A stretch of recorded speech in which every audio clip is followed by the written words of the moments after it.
الحمد لله رب العالمين والعاقبة للمتقين والصلاة والسلام على سيد الأنبياء والمرسلين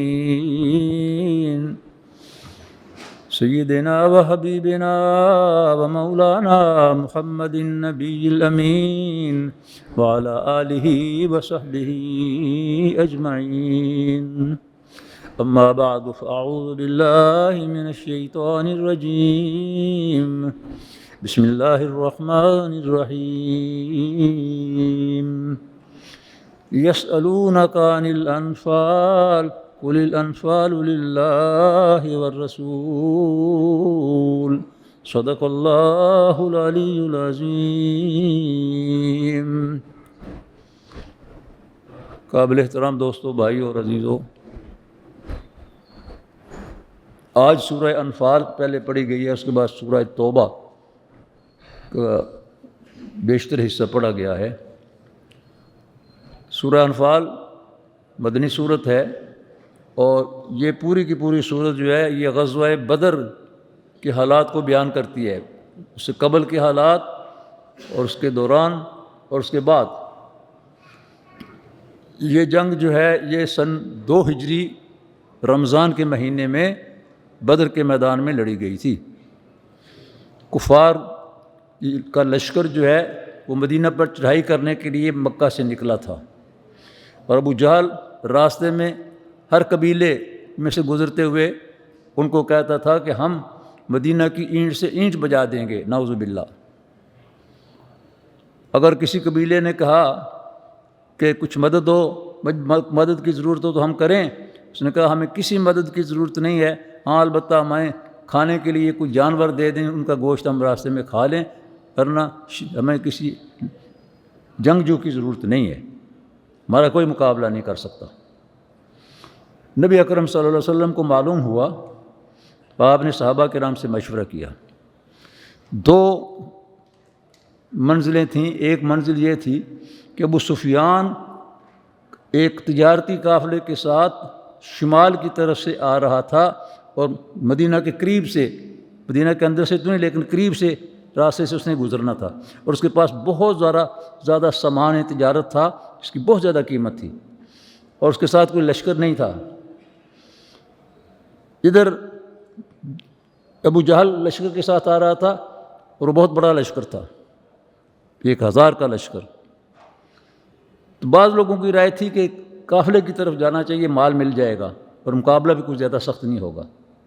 چند ایک افراد ان کے ساتھ جو ہیں وہ مسلح ہیں، باقی تو غیر مسلح ہیں. اللہ تعالیٰ فرماتا ہے کہ میں یہ چاہتا تھا کہ باطل کو باطل ثابت کر دیا جائے اور حق کو حق ثابت کر دیا جائے. یحق الحق ویبطل الباطل، حق کو حق ثابت کر دیا جائے اور باطل کو باطل ثابت کر دیا جائے.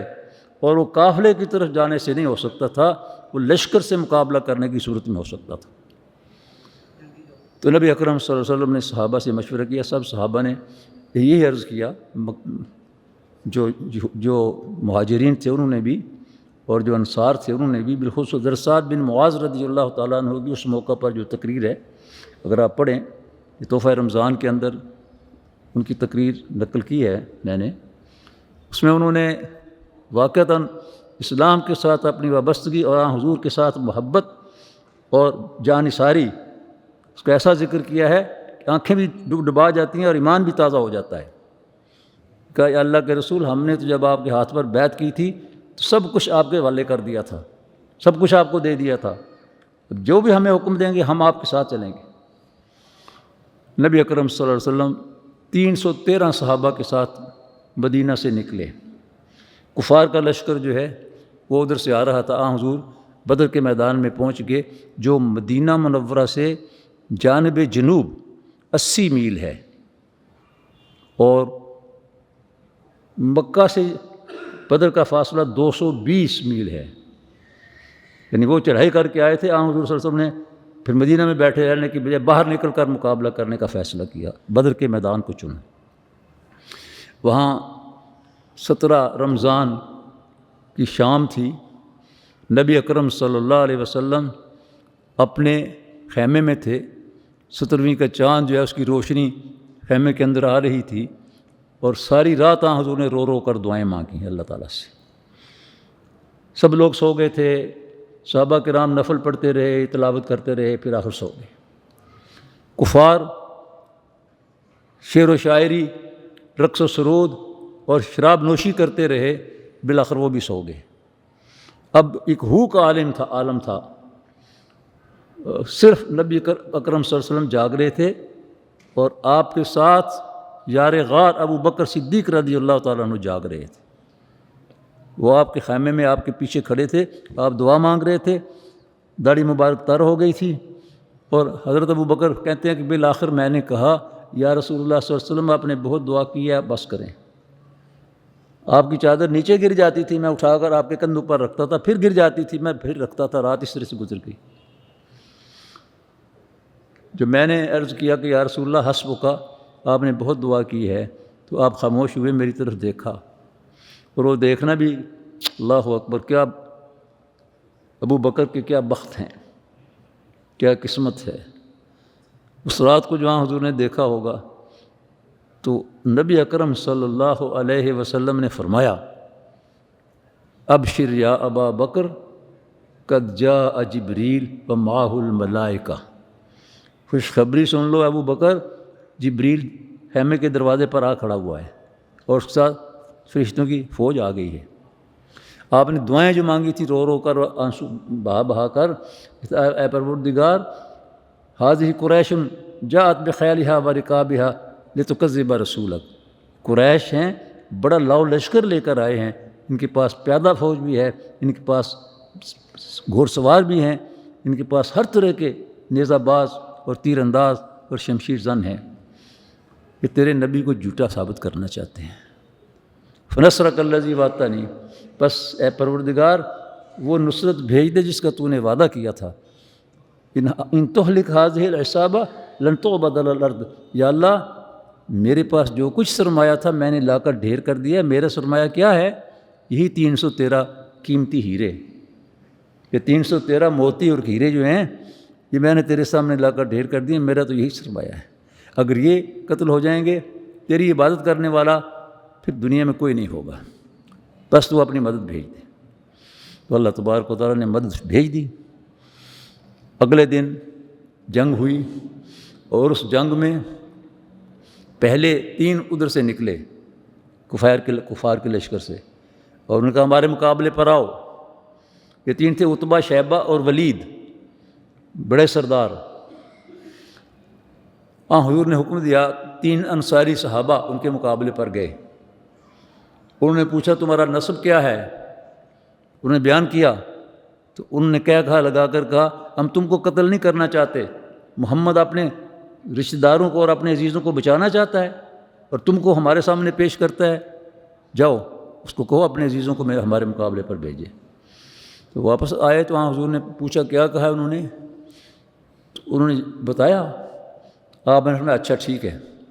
پھر آپ نے حکم دیا حمزہ، علی، عبیدہ بن حارث۔ علی آپ کے چچا زاد تھے، حمزہ آپ کے چچا تھے، اور عبیدہ بھی آپ کے چچا زاد بھائی تھے۔ تینوں گئے، اور حضرت حمزہ نے عتبہ کو قتل کر دیا پہلے وار میں، حضرت علی نے ولید کو قتل کر دیا پہلے وار میں، شیبہ اور حضرت عبیدہ آپس میں لڑے، ایک دوسرے پر حملے کیے، دونوں زخمی ہوئے، لیکن حضرت عبیدہ زیادہ شدید زخمی ہو گئے۔ آگے بڑھ کر پھر حضرت حمزہ نے شیبہ کو قتل کر دیا، تینوں قتل ہو گئے، اور دونوں نے عبیدہ رضی اللہ تعالیٰ عنہ کو اٹھا کر واپس خیمے کے اندر لے آئے۔ اب عام جنگ شروع ہو گئی۔ اس عام جنگ میں مسلمانوں نے اس طرح دشمنوں پر حملے کیے کہ کمال کر دیا۔ حضرت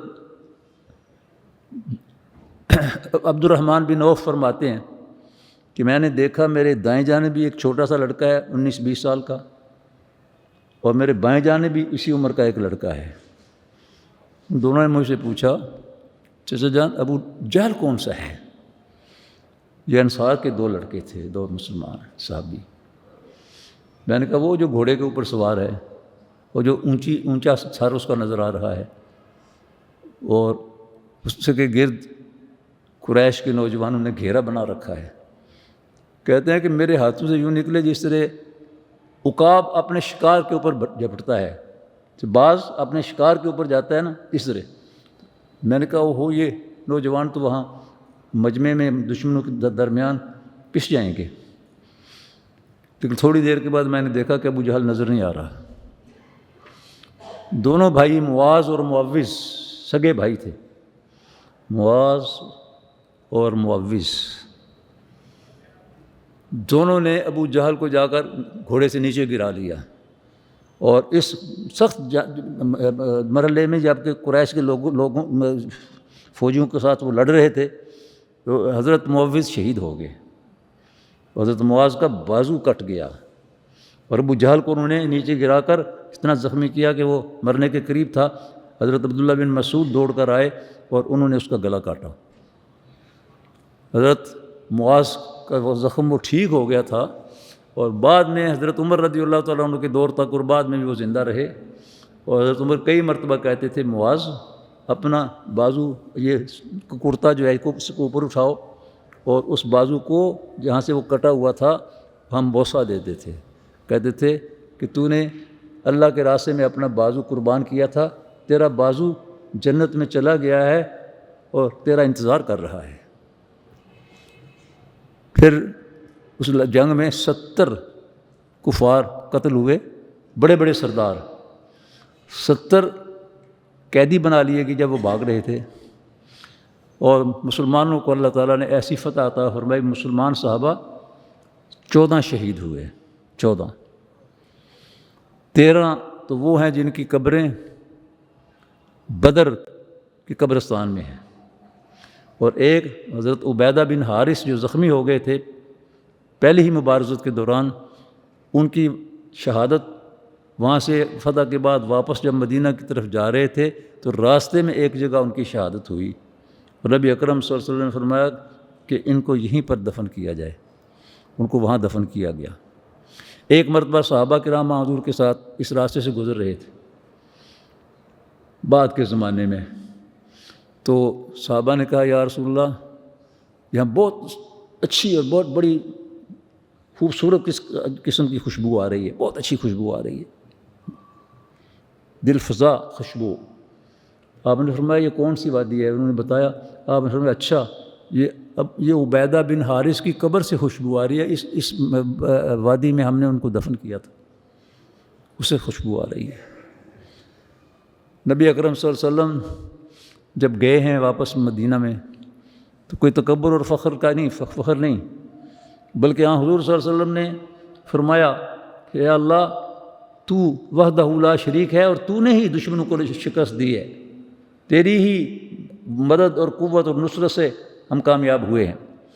جب مدینہ کے قریب پہنچے تو مدینہ کے لوگ جو نوجوان جو جنگ میں شرکت ہونے کی جن کو اجازت نہیں دی تھی کیونکہ وہ چھوٹے تھے، اور بعض بزرگ جو مدینہ میں موجود نہیں تھے باہر کہیں گئے ہوئے تھے، خاص طور پہ حضرت اسید بن حضیر رضی اللہ تعالیٰ عنہ، تو وہاں پر انہوں نے مبارکباد دی کہ یا رسول اللہ بہت بڑی فتح ہے، بہت بڑی مبارک۔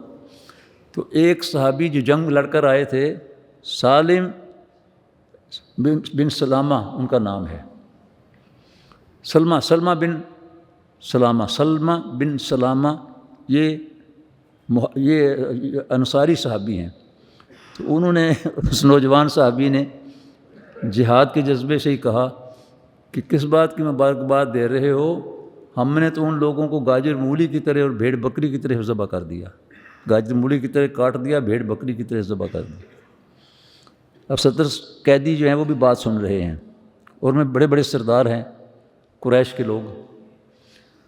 ہاں حضور نے فوراً ٹوکا، فوراً، سلمہ یہ تم نے جو بات کہی ہے غلط بات کہی ہے، اور مسلمان کو غلط بات نہیں کہنی چاہیے۔ نہ وہ بھیڑ بکری تھے، نہ وہ گاجر مولی تھے، وہ عرب کے سب سے طاقتور لوگ تھے، لیکن ان کو اللہ تبارک و تعالیٰ نے قتل کیا ہے، اور اللہ نے پھر آیت نازل کی، فَلَمْ تَقْتُلُوهُمْ وَلَكِنَّ اللَّهَ قَتَلَهُمْ وَمَا رَمَيْتَ إِذْ رَمَيْتَ وَلَكِنَّ اللَّهَ رَمَى۔ وَلِيُبْلِيَ الْمُؤْمِنِينَ مِنْهُ بَلَاءً حَسَنًا إِنَّ اللَّهَ سَمِيعٌ عَلِيمٌ، کہ ان کو تم نے نہیں قتل کیا، اللہ نے قتل کیا، یعنی تمہاری قوت اللہ تبارک و تعالیٰ کی نصرت سے تھی۔ اب وہ جو جنگی قیدی تھے نا، وہ کہتے ہیں جب سلمہ نے وہ بات کہی تو ہمارے جو زخم تھے تلواروں کے اور نیزوں کے، ان سے زیادہ ہمیں یہ زخم لگا، لیکن جب نبی اکرم صلی اللہ علیہ وسلم نے وہ بات فرمائی تو ہمارے زخموں پر گویا آپ نے مرم رکھ دیا، اور ہمیں تسلی ہوئی کہ واقعی یہ اللہ کے نبی ہیں، یہ عظمت ایک نبی کی ہو سکتی ہے۔ حضور نے فرمایا صحابہ کرام سے، قیدی تقسیم کیے گئے، ہر قیدی کا خیال رکھنا، کھانا کھلانا، اور کئی صحابہ ایسے ہیں جن کے گھر میں ان کے بچے بھوکے تھے، لیکن قیدی جو ان کو دیا گیا تھا اس کو پیٹ بھر کھانا کھلاتے تھے، اور اسی چیز نے بہت سارے صحابہ بہت سارے قیدیوں کے دل جیت لیے۔ نبی اکرم صلی اللہ علیہ وسلم نے سے سوال کیا صحابہ نے، یسألونک عن الانفال، یہ آپ سے انفال کے بارے میں پوچھتے ہیں، قل الانفال للہ والرسول، کہہ دیجئے انفال اللہ اور اس کے رسول کے ہیں۔ انفال نفل کی جمع ہے، اور ہم جو نفل پڑھتے ہیں فرض کے علاوہ تو گویا ہم زائد عبادت کرتے ہیں، فرض پڑھ دیے اب اس کے بعد زائد عبادت کر رہے ہیں ہم اپنے ثواب کے لیے۔ یہ جو ہے مال غنیمت، اس کو انفال کہا گیا ہے کہ مومن جنگ لڑتا ہے اللہ کے کلمے کو سر بلند کرنے کے لیے، اللہ کے کلمے کو سر بلند کرنے کے لیے۔ شہادت ہے مطلوب و مقصود مومن، نہ مال غنیمت نہ کشور کشائی، اس کے لیے نہیں جنگ لڑتا، لیکن اللہ تعالیٰ ایک زائد، یعنی اس کو جنگ کے اندر فتح بھی دی اور شہادت بھی عطا فرمائی، اور اس سے زائد ایک چیز عطا فرما دی، مال غنیمت۔ مال غنیمت اللہ اور رسول کا ہے۔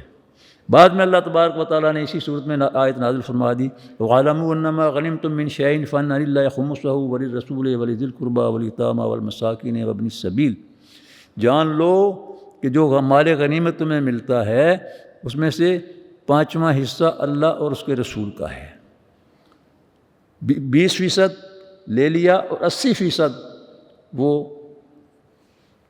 غازیوں کے درمیان تقسیم کر دیا، برابر برابر۔ تو نبی اکرم صلی اللہ علیہ وسلم نے پھر یہ مال غنیمت جو ہے اس میں سے 5واں حصہ نکالنے کے بعد جو بیت المال میں مالیات میں جمع ہوا تو باقی جو ہے وہ صحابہ کے درمیان تقسیم کر دیا، جو شہداء تھے ان کو بھی حصہ دیا، ان کے وارثوں کو، اور جو غازی تھے ان کو بھی حصہ دیا۔ اللہ تبارک و تعالیٰ نے یہاں فرمایا ہے کہ جب تم دشمن کے مقابلے پر جاؤ تو دشمن کے مقابلے پر جو میدان سے بھاگ جائے گا وہ بہت سخت عذاب کا مستحق ہوگا۔ فَلَا تَوَلُّوهُمُ الْأَدْبَارَ وَمَنْ يُوَلِّهِمْ يَوْمَئِذٍ دُبُرَهُ إِلَّا مُتَحَرِّفًا لِقِتَالٍ أَوْ مُتَحَيِّزًا إِلَىٰ فِئَةٍ فَقَدْ بَاءَ بِغَضَبٍ مِّنَ اللَّهِ، میدان جنگ سے کوئی اگر حکمت عملی پیدا ہو جائے کہ پیچھے ہٹنا ہے، جیسا کہ کئی مرتبہ ہوا، صحابہ نے جنگوں میں ایسا کیا، دشمن کے پیچھے ہٹے اور پھر اپنی پالیسی کے مطابق اس پر جھپٹے، یا کسی کام کے لیے اس کو پیچھے ہٹنا پڑا جس کو جو اس کے ذمہ لگایا گیا تھا، اس کے علاوہ اگر خوف سے کہ میں مارا نہ جاؤں پیچھے بھاگا، فرمایا فقط باء بغضب من اللہ، وہ اللہ کے غضب کے اندر مبتلا ہو گیا، گرفتار ہو گیا۔ پھر انہوں نے کہا تھا کہ ہم بہت طاقتور ہیں، ہم تباہ و برباد کر کے واپس آئیں گے، ان کو مدینہ سے مال غنیمت لے کر اور لونڈیاں لے کر آئیں گے، استغفر اللہ نعوذ باللہ، عورتوں کو گرفتار کر کے لائیں گے۔ اللہ تبارک اللہ تعالیٰ فرما رہے ہیں کہ تم نے جو دعویٰ کیا تھا اس کا نتیجہ تم نے دیکھ لیا، ان جاءکم الفتح، اللہ تبارک و تعالیٰ نے فتح کا فیصلہ تم نے کہا تھا جس کو فتح ملے گی وہ حق پر ہوگا، اگر تم اس کو تسلیم کر لو اور اب بھی درست ہو جاؤ تمہارا فائدہ ہے، وَإِن تَعُودُوا نَعُودْ، اور اگر دوبارہ تم یہ حرکت کرو گے تو ہم بھی ایسی ہی ضرب لگائیں گے جیسی تمہیں اس وقت لگائی ہے۔ اللہ تبارک و تعالیٰ نے صحابہ کرام کو حضور کو بڑی عزت عطا فرمائی، اور پھر حکم دیا گیا ہے اس صورت کے اندر، وَأَعِدُّوا لَهُم مَّا اسْتَطَعْتُم مِّن قُوَّةٍ وَمِن رِّبَاطِ الْخَيْلِ، ترہبون به عدو اللہ وعدوکم وآخرین من دونہم لا تعلمونہم واللہ یعلمہم۔ دشمن کے مقابلے کے لیے اپنا ساز و سامان، اسلحہ، فوج، گھوڑے، اس زمانے میں گھوڑا سب سے بہترین سواری تھی، تیار رکھو۔ من رباط الخیل، اچھے اچھے گھوڑے۔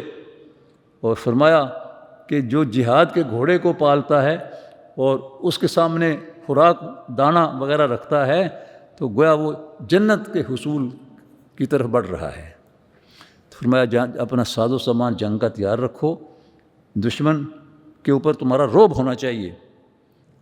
اب مسلمان ملکوں میں پاکستان واحد ملک ہے جو ایٹمی قوت ہے، اللہ کا شکر ہے، اس پر ہم اللہ کا شکر ادا کرتے ہیں۔ لیکن ایٹمی قوت بن جانے کے بعد اس قوت کو صحیح معنوں میں استعمال کرنے یا اس کا اظہار کرنے کی توفیق نہیں ملی۔ ہم یہ نہیں کہتے کہ ایٹم بم برساؤ، نہیں، جب ہم ایٹمی قوت ہیں تو ہمیں ڈٹ کر اور کھل کر ظلم کے مقابلے پر کھڑا ہونا چاہیے، کسی کے سامنے بھی جھکنا نہیں چاہیے۔ اللہ تعالیٰ کا حکم یہی ہے کہ جنگ کا ساز و سامان تیار رکھو اور ہمت اور جرت کے ساتھ کھڑے ہو جاؤ۔ ترہبون به عدو اللہ وعدوکم، اللہ کے دشمن اور تمہارے دشمن ڈرتے رہیں تم سے، تمہارا رعب ہو ان کے اوپر۔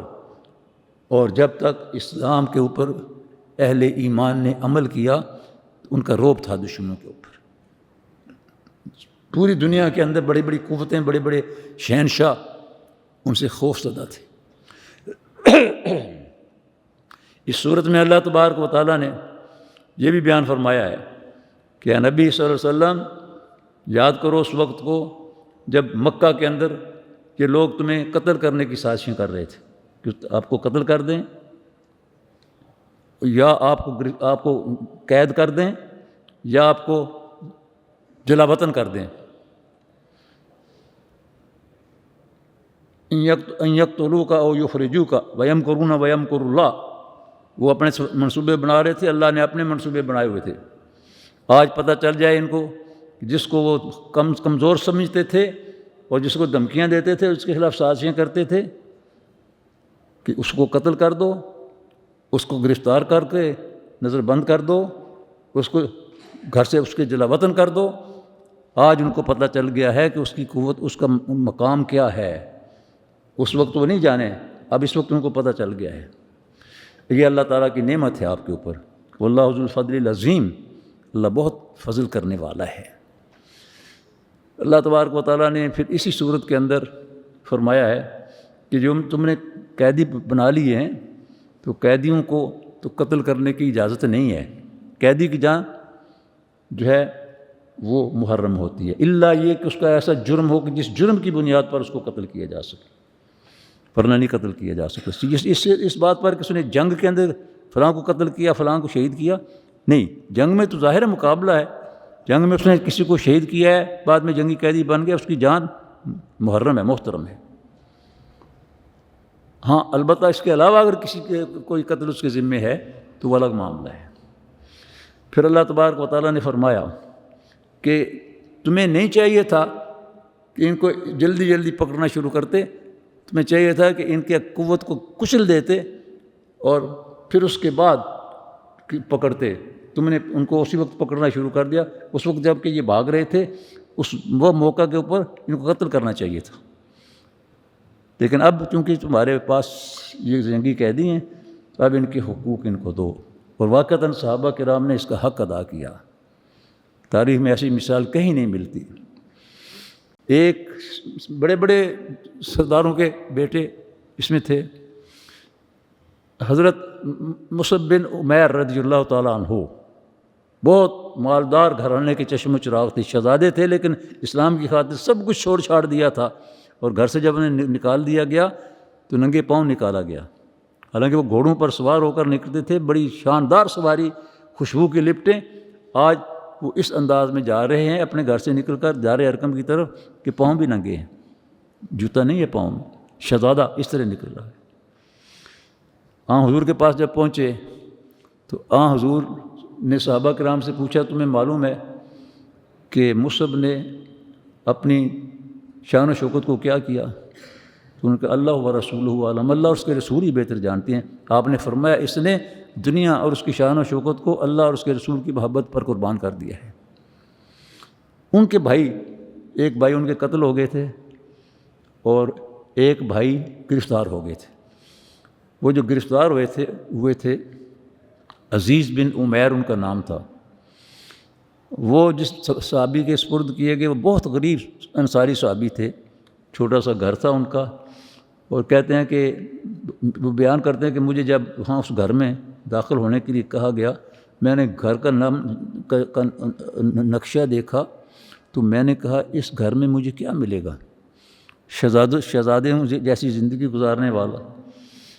میں حیران رہ گیا کہ گھر کے بچے تو رو رہے تھے کھانے کے لیے، کچھ نہیں تھا، لیکن گھر کے مالک نے جب شام ہوئی تو کہا دسترخوان بچھا کر کہا آؤ بھائی کھانا کھاؤ، اور بہترین کھانا میرے سامنے لا کر رکھ دیا۔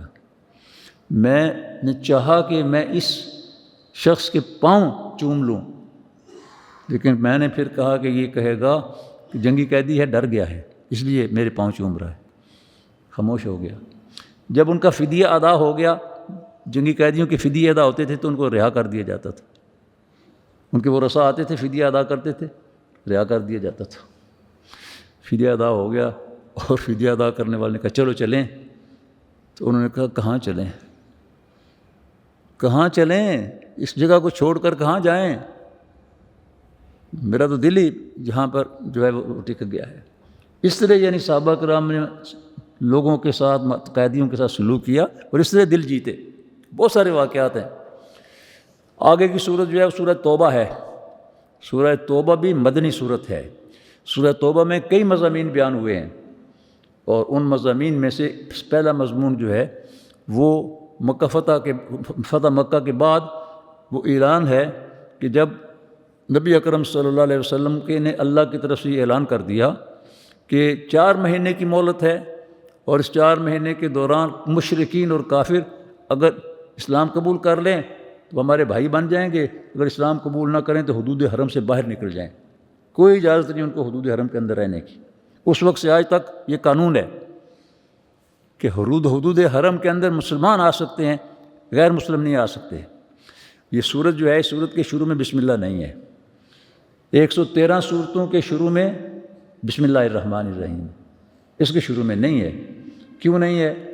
یہ اللہ تعالیٰ کی اپنی حکمت ہے۔ اللہ تبارک و تعالیٰ نے آغاز ہی میں کہا ہے براءۃ من اللہ ورسولہ الی الذین عاہدتم من المشرکین، اللہ اور اللہ کے رسول کی طرف سے برات کا اظہار ہے ان مشرکین کے ساتھ جن کے ساتھ معاہدہ ہوا تھا۔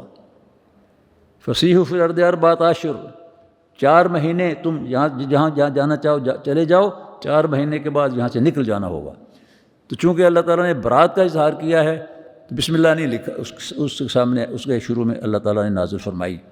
اور یہ قرآن مجید کا اللہ تعالیٰ کا کلام ہونے کا کتنا بڑا ثبوت ہے کہ ہر چیز بسم اللہ سے شروع کی جاتی ہے، تو بسم اللہ میں بڑی برکت ہے، لیکن اس چیز کے شروع میں اللہ نے بسم اللہ نازل نہیں کی تو بسم اللہ نہیں لکھی گئی، نہیں پڑھی جاتی۔ 113 مرتبہ سورتوں کے شروع میں آئی ہے، اور 1 مرتبہ سورہ سبا کے اندر آئی ہے، سورہ نمل کے اندر حضرت سلیمان علیہ السلام کا ذکر ہے نا، تو اس میں انہوں نے جو خط لکھا تھا ملکہ سبا کو، تو اس میں انہوں نے لکھا تھا انہ من سلیمان و انہ بسم اللہ الرحمن الرحیم۔ قرآن کے ٹیکسٹ میں ایک جگہ بسم اللہ الرحمن الرحیم ہے، اور وہ حضرت سلیمان کے خط کا جہاں ذکر ہے اس میں ہے۔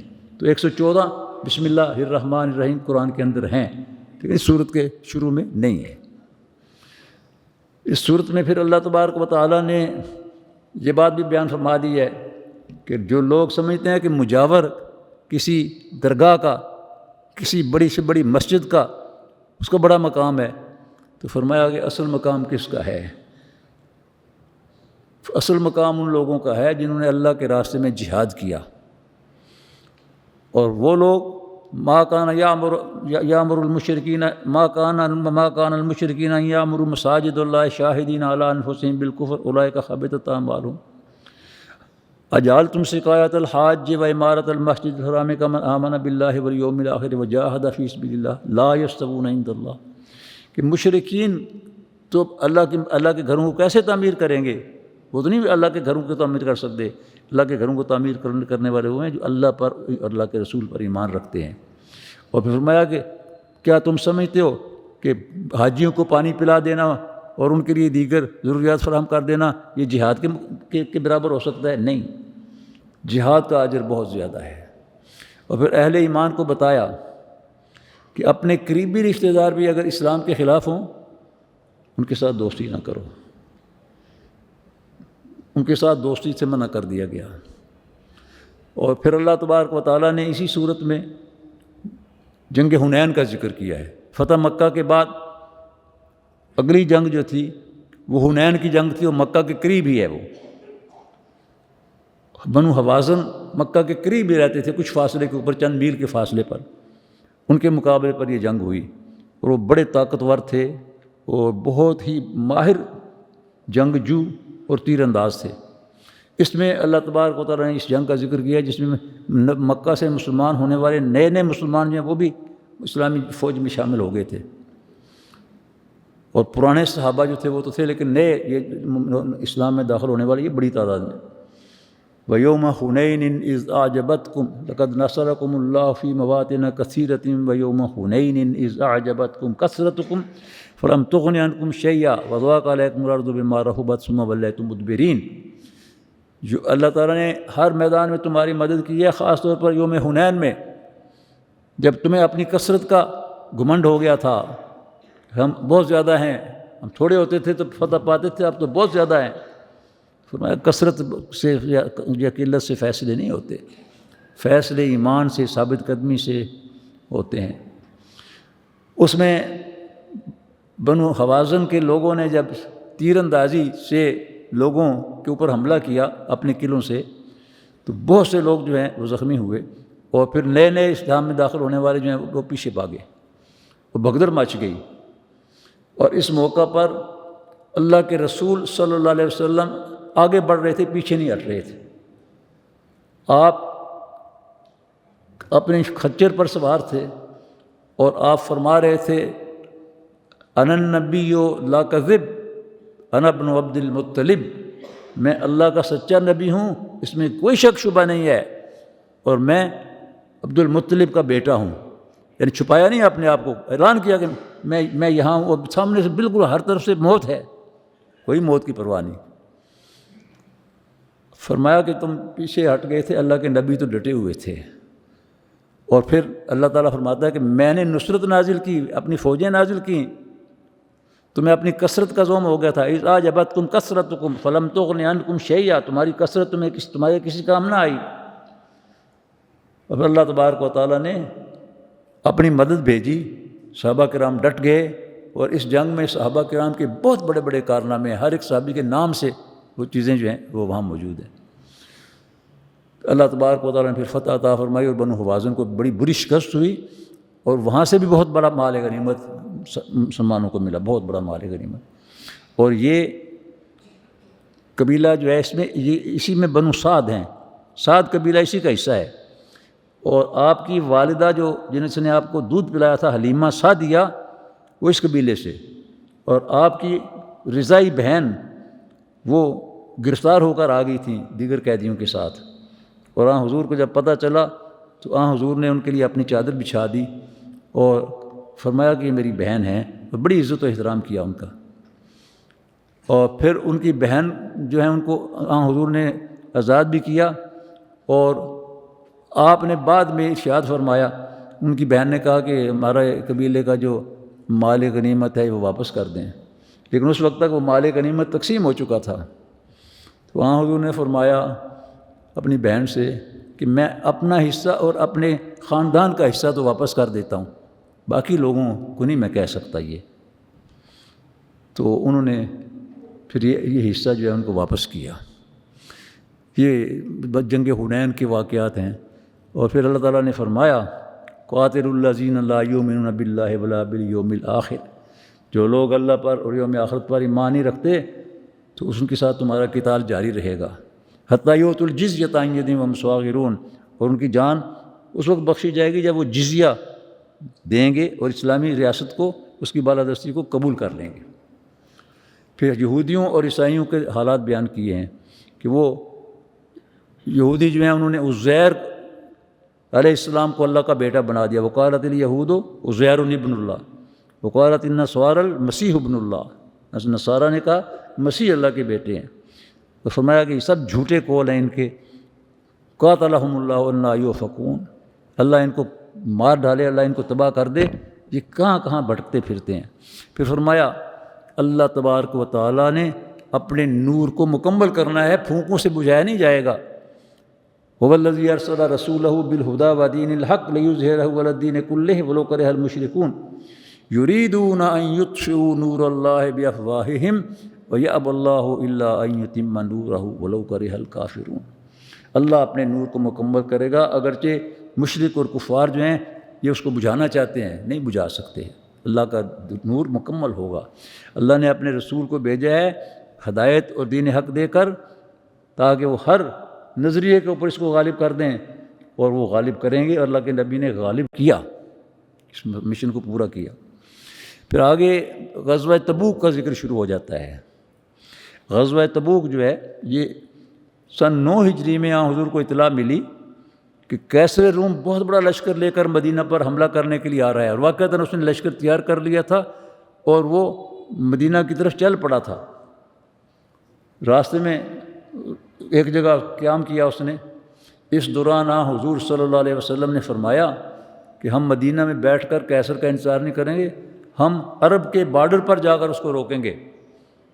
یا ایھا الذین آمنوا ما لکم اذا قیل لکم انفروا فی سبیل اللہ اثاقلتم الی الارض ارضیتم بالحیاۃ الدنیا فما متاع الحیاۃ الدنیا فی الآخرۃ الا قلیل۔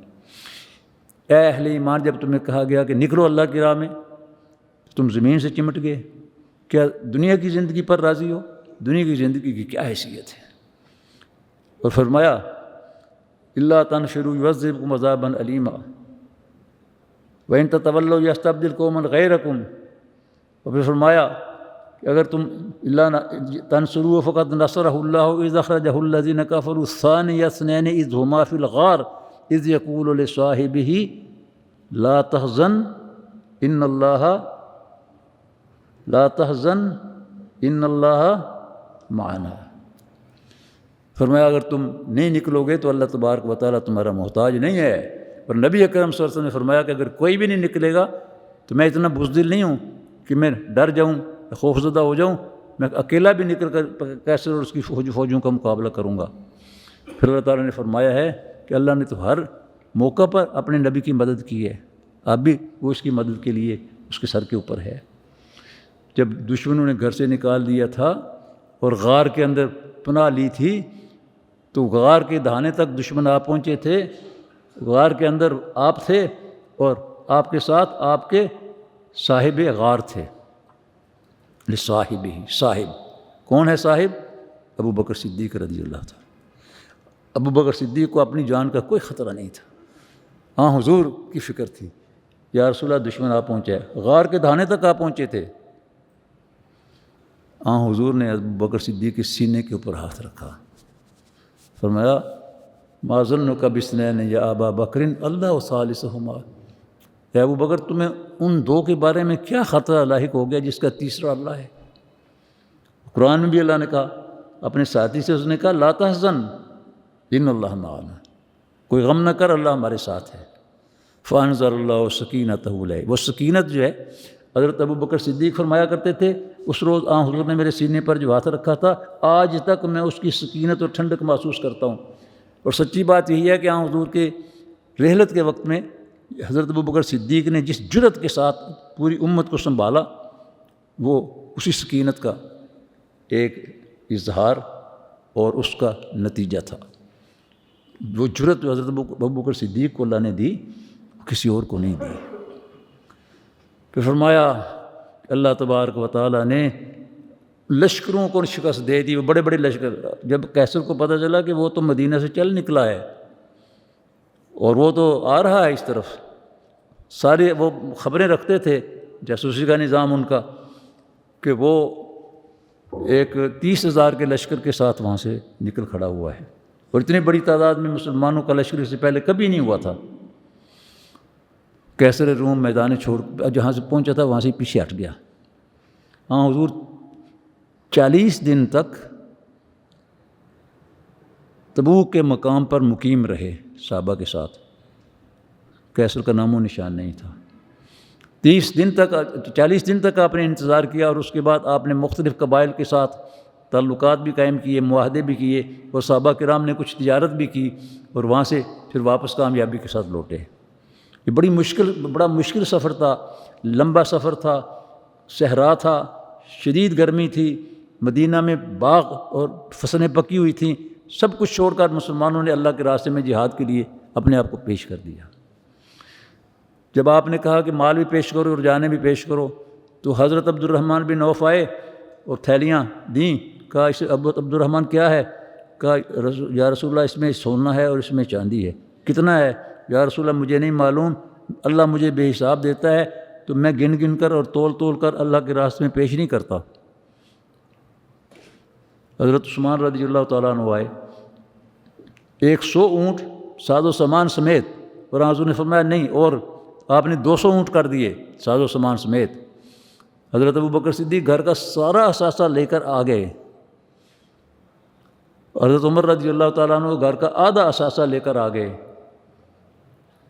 اور حضرت عمر اس روز کہتے تھے کہ ہم نے جب بھی نیکی کے کام میں صدیق کا مقابلہ کیا تو ہم بہت پیچھے رہ گئے، صدیق کا تو مقام ہی کچھ اور ہے۔ پوچھا گیا ابو بکر گھر میں کیا چھوڑا؟ اللہ اور اس کے رسول کی محبت چھوڑی ہے۔ صدیق کے لیے ہے اللہ کا رسول بس۔ حضرت ابو بکر صدیق رضی اللہ تعالیٰ عنہ کی یہ شان تھی۔ اور پھر ایک صحابی ہیں ابو وکیل، ان کے پاس کچھ بھی نہیں تھا، یہ مزدور تھے۔ سوچا کہ اللہ کے نبی نے کہا جان بھی پیش کرو مال بھی پیش کرو، میں جان تو پیش کر دیتا ہوں، مال میرے پاس ہے ہی نہیں، کیا کروں؟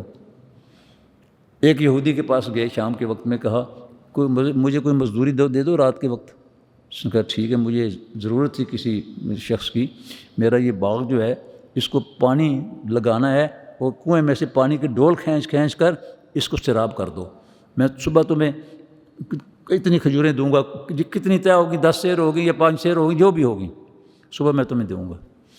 رات بھر جاگتے رہے اور پانی کی ڈول کھینچ کر اس کے باغ کو سیراب کرتے رہے، اور صبح جب کھجوریں ملیں تو آدھی کھجوریں اپنے بال بچوں کو دیں، اور آدھی کھجوریں ایک پوٹلی میں ڈالیں، اور حضور کے پاس آ گئے۔ سونے چاندی کے ڈھیر لگ چکے تھے، خواتین نے زیورات اتار کر دے دیے تھے، سونے چاندی کے ڈھیر اور زیورات۔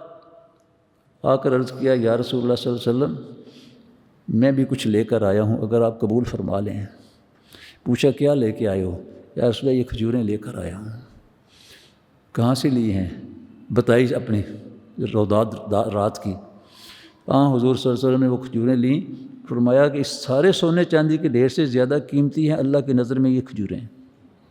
سونے چاندی کے ڈھیر کے اوپر حضور نے وہ کھجوریں پھیلا دی۔